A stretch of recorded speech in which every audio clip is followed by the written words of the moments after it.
इस्रायलच्या दक्षिण भागात हमासने 7 ऑक्टोबर रोजी केलेल्या भीषण हल्ल्यात भारतीय वंशाच्या 2 इस्रायली महिला सुरक्षा अधिकारी ठार झाल्या आहेत. अधिकृत सूत्रांनी रविवारी वृत्ताला दुजोरा दिला. यापैकी एक महाराष्ट्रातून इस्रायलला गेलेल्या स्थलांतरित होत्या. इस्रायल हमास संघर्षात आतापर्यंत 2329 पॅलेस्टाईनचा मृत्यू झाला असल्याची माहिती आहे. गाझाच्या आरोग्य मंत्रालयाने ही माहिती दिली आहे. पॅलेस्टाईनसाठी 5 गाझा युद्धांपैकी हे सर्वात घातक ठरलं आहे. अफगाणिस्तानमध्ये झालेल्या शक्तिशाली भूकंपात हजारो जण ठार झाल्याच्या दुर्घटनेला आठवडा उलटत नाही. तोच रविवारी हा देश पुन्हा एकदा भूकंपाने हादरला. 6.3 रिश्टर स्केल तीव्रतेच्या या शक्तिशाली भूकंपामुळे आधीच खिळखिळी झालेली येथील खेडी जमीनदोस्त झाली. रात्रभर केलेल्या हवाई हल्ल्यात हमासचा हवाई दल प्रमुख मुराद अबू मुराद ठार झाल्याचं इस्रायलच्या हवाई दलानं सांगितले. या हवाई हल्ल्यात हमासच्या मुख्यालयाला लक्ष्य करण्यात आले. 5 मुख्यालयातून हमासच्या गाझापट्टीतील हवाई कारवाईचे व्यवस्थापन केलं जात होतं. पठाणकोट हल्ल्यातील सूत्रधार आणि जैश ए मोहम्मदचा दहशतवादी शाहिद लतीफ आणि त्याच्या 2 साथीदारांचा खून करणाऱ्या 3 संशयितांना पोलिसांनी अटक केलेली आहे. या प्रकरणात सर्व संशयितांना ताब्यात घेण्यात आलंय. इस्रायल आणि पॅलेस्टाईन हे दोन्ही देश एकमेकांवर रॉकेटने हल्ला करतात. हमासने चक्क पाण्याच्या पाईप्सपासून रॉकेट बनवलेत, जे इस्रायलशी युद्धात वापरत आहे ते आहे असा दावा केला जात आहे. हमासच्या दहशतवाद्यांना धडा शिकवण्यासाठी इस्रायली सैन्याने गाझापट्टीत राहणाऱ्या लोकांना वेठीस धरले. इस्रायलच्या सातत्याने सुरू असलेल्या हल्ल्यांमुळे जखमी झालेल्या नागरिकांना गाझापट्टीतील रुग्णालयांमध्ये दाखल करण्यात आले. दरम्यान इस्रायली लष्कराने गाझापट्टीत जमिनीवरून आक्रमण करून रसद तोडल्यास रुग्णालयातील वीज, इंधन, वैद्यकीय साहित्य, मूलभूत गरजांचा पुरवठा ठप्प होण्याची भीती व्यक्त केली जात आहे.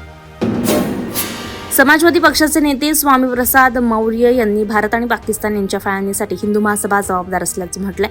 भारत आणि पाकिस्तान यांची जी फाळणी झाली त्यासाठी बॅरिस्टर मोहम्मद अली जिना नाही तर हिंदू महासभा जबाबदार होती असं वक्तव्य त्यांनी केलंय.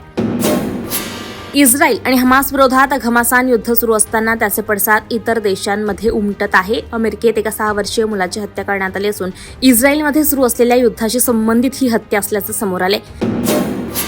23 ऑगस्ट रोजी चंद्राच्या पृष्ठभागावर यशस्वीरित्या सॉफ्ट लँडिंग करणाऱ्या चांद्रयान 3 या अंतराळयानाच्या विक्रम लँडरविषयी एस सोमनाथ यांनी अपडेट दिलाय. ते म्हणाले, चंद्रावरील एका दिवसाच्या कालावधी दरम्यान विक्रमने आपलं चांगलं काम केलं. आता तो चंद्रावर आनंदाने झोपी गेलाय. तोपर्यंत आम्ही त्याच्या जागे होण्याची वाट पाहू. भाजपा नेते निशिकांत दुबे यांनी महुआ मोइत्रा यांच्यावर गंभीर आरोप केलाय. निशिकांत दुबे म्हणालेत, संसदेत प्रश्न विचारण्यासाठी महुआ मोइत्रा लाच घेतात. मोइत्रा यांनी अदानी समूहावरून संसदेत प्रश्न विचारण्यासाठी पैसे घेतले होते. झारखंडचे भाजपा नेते शशिकांत दुबे यांनी लोकसभेचे अध्यक्ष ओम बिर्ला यांना याबाबत निवेदन दिले. सोशल मीडियावर महुआ मोइत्रांच्या काही फोटोंची जोरदार चर्चा पाहायला मिळाली. फोटोंमध्ये महुआ मोइत्रा यांच्या समवेत शशी थरूर देखील दिसत आहेत. मात्र फोटो क्रॉप केले असून फक्त शशी थरूर आणि महुआ मोइत्राच दिसतील अशा पद्धतीने ते एडिट करण्यात आले. फोटोंवर स्पष्टीकरण देताना महुआ मोइत्रा यांनी भाजपाला थेट आव्हान दिलं आहे.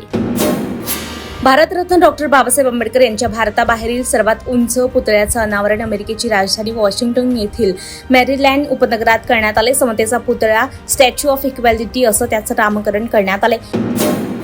उत्तर प्रदेशातील एका पोलिसाची सायबर गुन्हेगारांनी फसवणूक केल्याचं समोर आले. सध्या एका पोलिसाची सायबर गुन्हेगारांनी फसवणूक केल्याची घटना उघडकीस आली.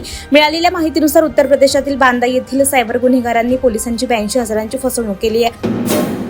सिद्धू मुसेवाला हत्याकांडात सहभागी असलेल्या तसेच अभिनेता सलमान खान यांना ठार मारण्याची धमकी देणाऱ्या बिश्नोई गँगकडून मुंबईच्या डोंबिवलीतील एका बिल्डरला धमकी देण्यात आली होती. बिल्डरला जीवे ठार मारण्याची धमकी देणाऱ्या दोघांना डोंबिवली ग्रामीण परिसरात सापळा रचून रामनगर पोलिसांनी बेड्या ठोकल्यात. कल्याण ग्रामीण भागातून महाराष्ट्र नवनिर्माण सेनेच्या शेकडो कार्यकर्ते आणि पदाधिकाऱ्यांनी मुख्यमंत्री एकनाथ शिंदे यांच्या नेतृत्वातील शिवसेनेचा झेंडा हाती घेतलाय. खासदार डॉक्टर श्रीकांत शिंदे यांच्या प्रमुख उपस्थितीमध्ये राजू पाटलांनी शिवसेनेत प्रवेश केला.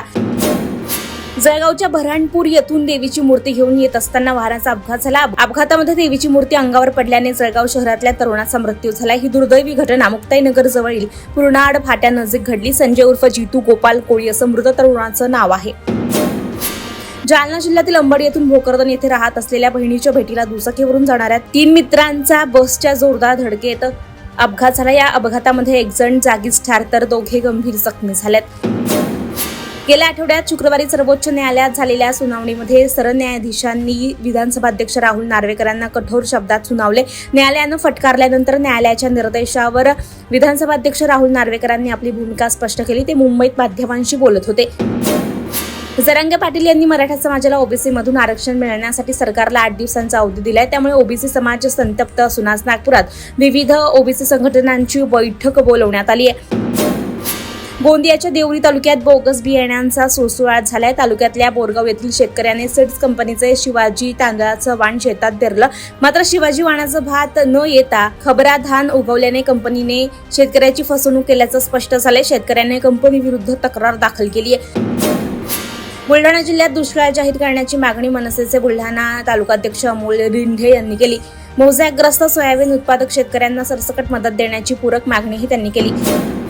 एकदिवसीय विश्वचषक क्रिकेट स्पर्धेत विजयाच्या शोधात असलेले ऑस्ट्रेलिया आणि श्रीलंका हे संघ सोमवारी लखनौ येथे आमने-सामने येणार आहे. दोन्ही संघांनी सुरुवातीचे 2 सामने गमावले. त्यांचा विजय मिळवण्याचा प्रयत्न असेल. विशेषतः ऑस्ट्रेलियाचा संघ आपली सर्वोत्तम कामगिरी करतो का हे पाहणं महत्त्वाचं ठरेल. बॉलिवूड अभिनेता सलमान खान आणि कॅटरीना कैफ यांचा टायगर 3 चित्रपट सध्या चांगलाच चर्चेत आहे. या चित्रपटाच्या ट्रेलरची चाहते आतुरतेने वाट पाहत होते. अखेर निर्मात्यांनी टायगर 3चा धमाकेदार ट्रेलर प्रदर्शित केलाय. या ट्रेलरमध्ये प्रेक्षकांना सलमान बरोबर कॅटरीनाचा ॲक्शन लुक पाहायला मिळतोय.